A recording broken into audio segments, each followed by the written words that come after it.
All right, welcome everyone to the next episode of Grimbrook Tonite. This episode's guests are Scott and Zach from Evil Suite. Welcome, guys. Hey, thanks for having us. Yeah, of course. Glad to have you guys. Long time no see. I know we were seeing each other pretty regularly out on the music scene, and then the pandemic hit, and it's probably been over a year since I last saw you guys in person. How you guys been? Honestly, pretty good. Yeah, we've been Can't good. complain. Trying to make it through the pandemic. Probably same as you Yeah. Of and as course. any other artist. Yeah, definitely. Well, in an effort to help our audience get to know you guys a little bit better, I guess we'll jump right in, and I'll start with my, I guess, most pressing question. Really, is just to see how did you guys meet each other and get this whole thing started? You want to take this one? Yeah, I'll Yeah, take yeah, go this for it. one, guy. All right. Although he doesn't like to believe it goes this way, my version of the story is better. So I'm gonna say it. Zach, when we were just wee lads in high school, probably 10th grade, was flirting with my cousin. And me being, the big macho man I am, I had to go take care of business. But I saw that he could play guitar. So instead of being all scary, I just messaged him on Facebook and was like, "Hey man, you wanna start a band?" And he was like, "Yeah, dude." And then from there, it was history. Just That was a much simpler story than I anticipated. yeah. Well, we built it up a little bit. So then, And now how whenever long? I see, sorry. Go ahead. No, how I was long has just it gonna been say, then? How long you guys been playing together? Um, like 8 to 10 years. 8 to 10 years around there. Around then. All right. Yeah. It's been a while. Yeah. Pretty much since that From story.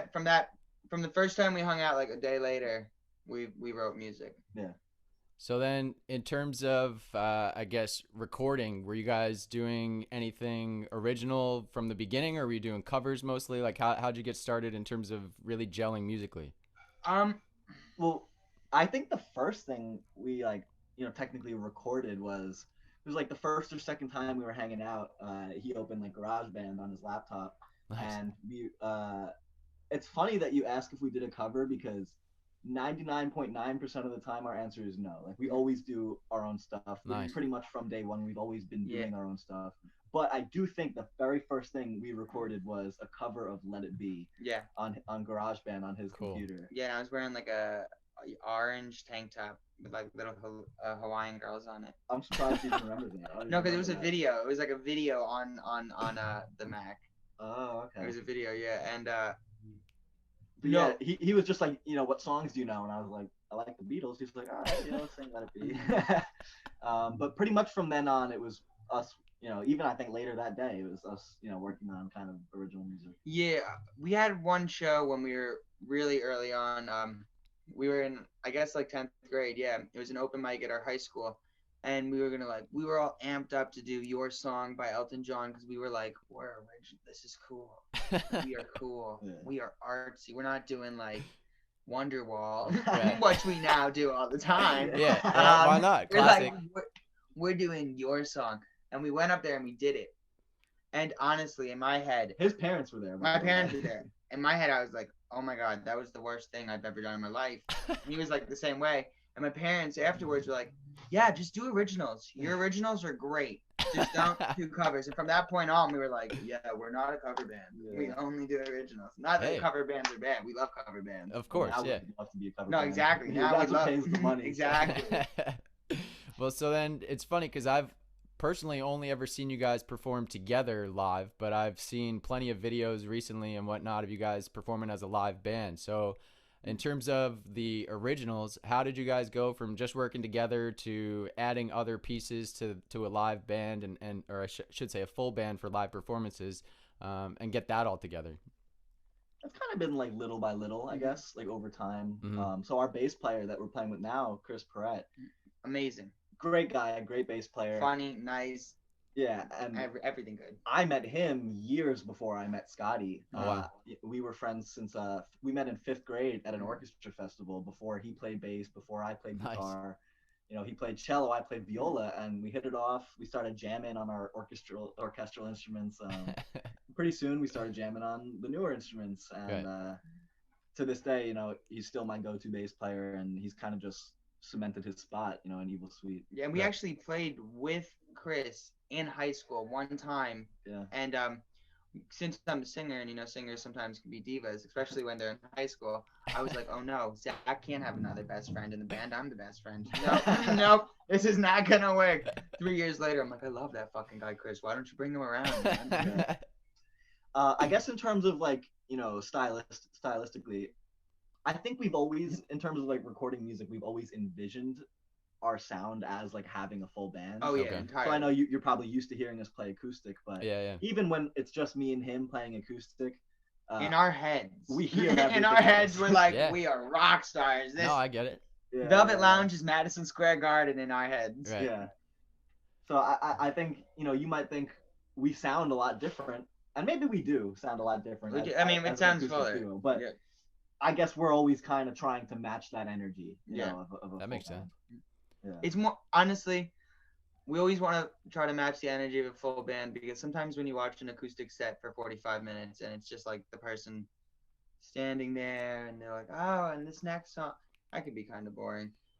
I want it to feel like, oh my God, where's the drummer? Where's the bass player? These guys are great. I want to hear them with this. Yeah. So Well, having seen you guys live, I can attest to the fact that there is a lot of energy, and you're right. It's not just like a guy and his guitar. Like the two of you kind of have this synergy that makes it greater than the sum of its parts in a sense. And you mentioning how the Velvet Lounge is like your Madison Square Garden actually leads me into my next question. I've seen you guys perform at a couple different spots, and I'm curious, of the places you've had a chance to play, do you have a favorite? Is there any one that really stands out for you guys in terms of the experience? You got a favorite? I know there's always like, it always kind of comes down to like how we vibe with the audience, I feel like. Of course. But obviously that can change from night to night, from show to show. But I think we've developed a lot as performers at the Velvet Lounge specifically. that was one of our first places where we were like, oh wow, there's places on Long Island we can play. Yeah. So I think if I personally, I don't know about Scotty, if I had to pick a favorite, I'd say either the Velvet Lounge or Brick House Brewery. Okay. That was a really fun one too. I would say Velvet Lounge for the same reason Zach would say, but honestly, I loved Port Side. I love that little bar in Port Jeff. I think it's the little cove that it is fun. I think the vibe there is fun. Yeah. I don't know. I like that bar a lot, but I mean, we'll play anywhere. That's true, You will play anywhere. Definitely. We do Now, not I guess- discriminate. Yeah.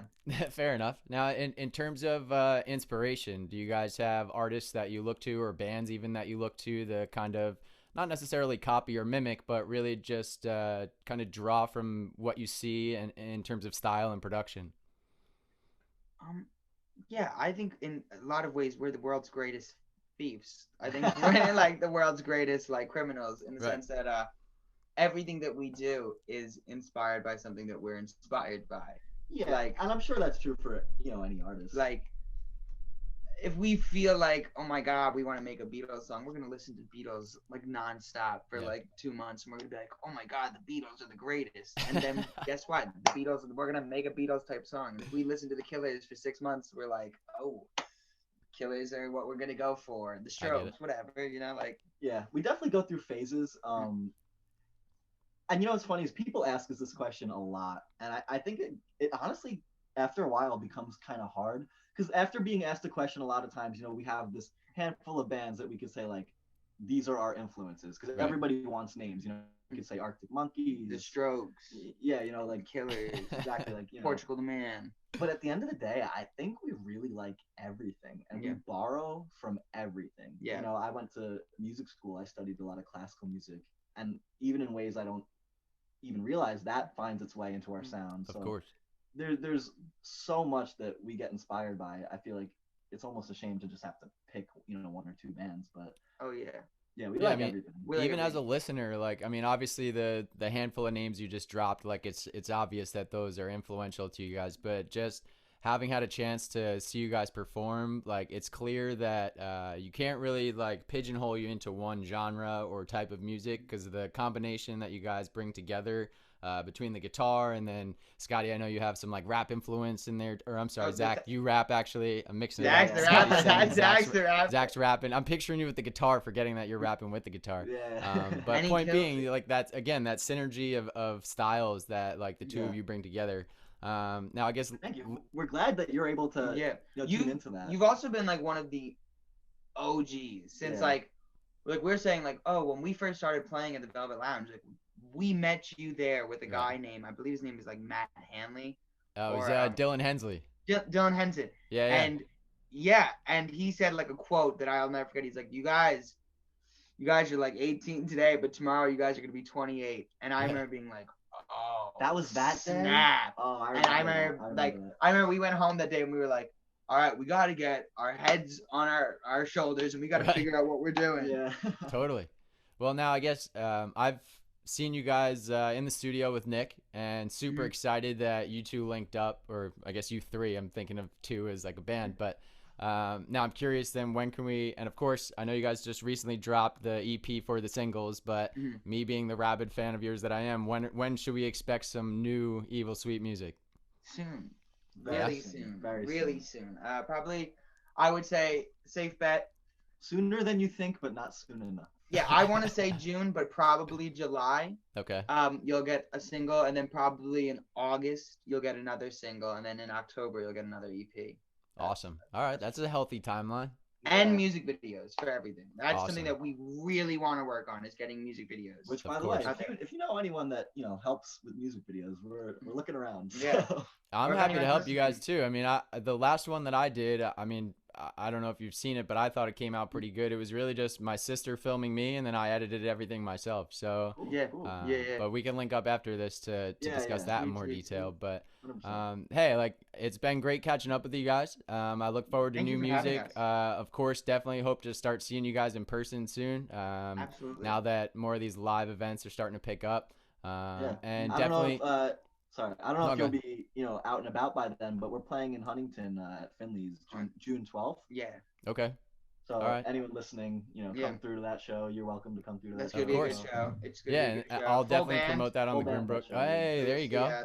The drummer and the bassist, who are awesome. Yeah. All right, then definitely get me more info on that. I'll promote that stuff on the Grimbrook channels, and then obviously as new music starts to drop and whatnot, we'll be in touch. And again, hope to see you guys soon. And thanks again for checking this out.